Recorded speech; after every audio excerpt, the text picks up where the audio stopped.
he's got authority, he's got power, he's bringing the institutions of man behind him. If he's just some Joe Schmo, 16-year-old who walks in stoned, you're going to be dismissive. So much of this, so much of how we select ideas is a purely social process. Good idea, bad idea, true idea, false idea has nothing to do with it, as John, I think, really proved in the last session. But the interesting thing is that the ideas that we hold are forms of self-identification.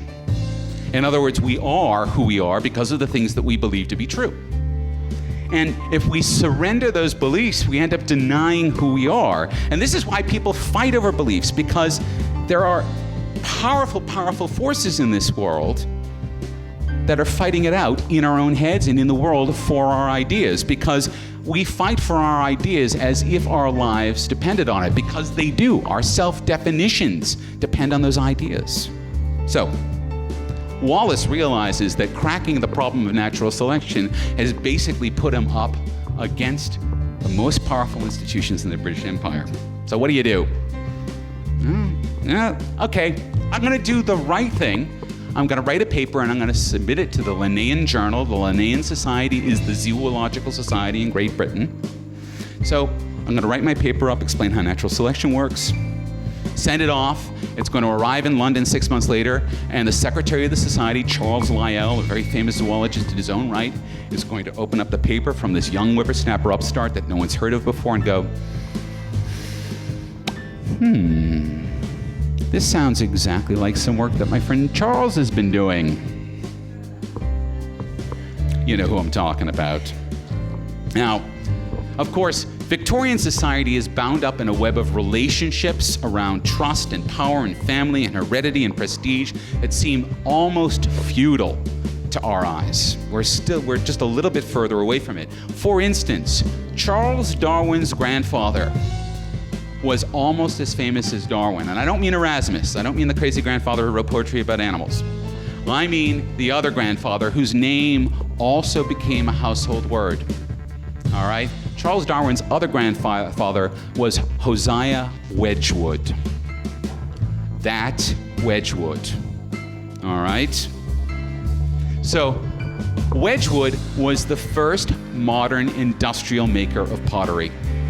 And he was the gold standard in pottery, and still is in some ways. The Wedgwood pottery is considered to be some of the best pottery in the world. And he set up the first industrial manufacture of pottery in northern England, and built an immense family fortune, which was one of the cornerstones of the mercantilism that the British Empire exemplified. And Darwin is the grandson, inheritor of some of that wealth and that prestige, and goes to the right school and married the right woman, who, by the way, is also another heir of the Wedgwood fortune, keeping the money in the family. But all of that wealth and that power and that prestige and being plugged into a social network, which is really all about maintaining the power elite, all of that makes Darwin very, very conservative. So Darwin went around the world on the HMS Beagle.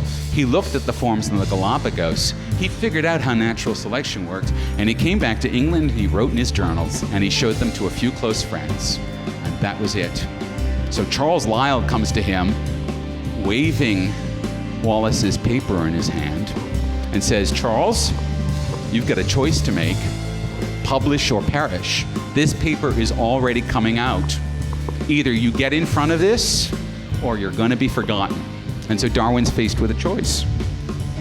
Darwin realized that the time had come, that he was going to have to take his notes and publish what was the most widely printed book in the Victorian era after the Bible, The Origin of the Species by Means of Natural Selection. But Darwin realized that in order to do that, he was going to have to upend everything that he thought of as a peaceful lifestyle, because there was no way that you could talk about natural selection without taking on the doctrine of creation. Now, for Wallace's part, the interesting thing is that Wallace, and this is Wallace later on in his life, how often do you hear the name Wallace named in the same sentence as Darwin with respect to evolution? Now, a lot of you, this is probably the first time you've heard of Wallace, and that's a shame. But Wallace was always content, and remember, Wallace published first. All right? It wasn't that Darwin didn't get to it first, but remember, this is science, folks. What counts? Okay? Wallace published first. But Wallace had no family. I mean, he was middle class. He went to school, but he was not a Wedgwood. He was not plugged into Victorian culture. Can you hit the back button there? I want to get back to Wallace's picture again. Thank you. And so everyone says, well, didn't Wallace get pissed off about the fact that Darwin basically took all the credit for his ideas? And the answer is Wallace was never actually particularly upset about this. And for 100 years, historians have sort of been asking why. Why wouldn't he be pissed off that Darwin took the lion's share of the credit? And I want to give you a really simple explanation for this. I think it's an explanation that's very transparent. Wallace knew how difficult it would be to get an idea like natural selection accepted, even if it was true. And he realized that he needed Darwin's name and Darwin's prestige to get it heard in the right places, for it not to be simply dismissed as a crank idea. Remember, the periodic table was invented nearly 20 years before Mendeleev did it by someone who presented his work to the Royal Society and was dismissed as a crank because he had no name and no family. So if he hadn't come in on Darwin's imprimatur as a naturalist, as an explorer, he probably just would have been dismissed. He would have been ignored. Darwin was the champion that natural selection needed. Darwin was the selection advantage that natural selection needed. So with Darwin behind it, natural selection could get a proper airing in all of the right places, could get all of society talking. It could get the preeminent fellows of the Royal Society arguing the merits of the idea, such as T.X. Huxley, the grandfather of all this, who was also, because of his impeccable breeding and his impeccable family, could later challenge the Church of England in the body of Bishop Wilberforce. Does anyone know Bishop Wilberforce's first name? Someone in this room? All right, so Bishop Wilberforce and Huxley had a series of very, very famous debates in the 1860s about evolution.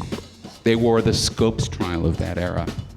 And it was because Darwin was in front of this idea with his family and his prestige, Huxley could, with his family and his prestige, also gather up the resources to take on the prestige and the power and the tradition of the Church of England. And it is true.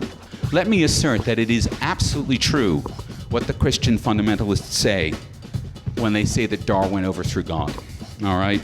Darwin knew this. He wrote about it. He was deeply afraid of it. He wrote a lot of apologias where he tried to make both things work, and they never really did.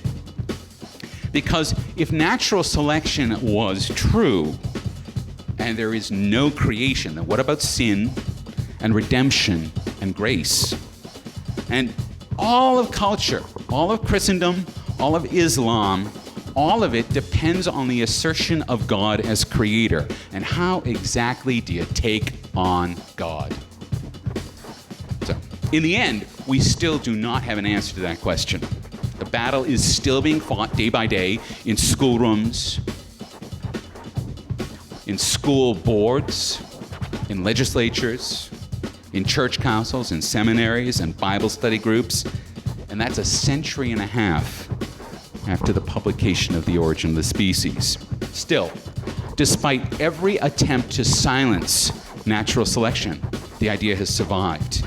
And it survives because it is extremely well adapted to the environment. That is, it is well adapted to the scientific, technocratic, materialistic 21st century. It is, at some very deep and almost unspoken level, the root upon which our modern culture is based. And it's nothing really magical or mystical about that. And here's the point. The idea of natural selection has survived the process of natural selection. So the same process described in the idea has been tested with. That means it's both internally and externally self-consistent. It means that it favors no exceptions about itself. Oh yes, no, the rule applies everywhere except to me. No. It goes through the refiner's fire of selection pressure and it emerges. And that makes natural selection nearly unique in the history of scientific laws. because we don't think about the law of gravity being subjected to gravitation or Heisenberg's uncertainty principle somehow being probabilistic. And that means that natural selection has a unique quality and a unique power. It has universal import. So it only remains to show how that power is at work in the world today. I would kill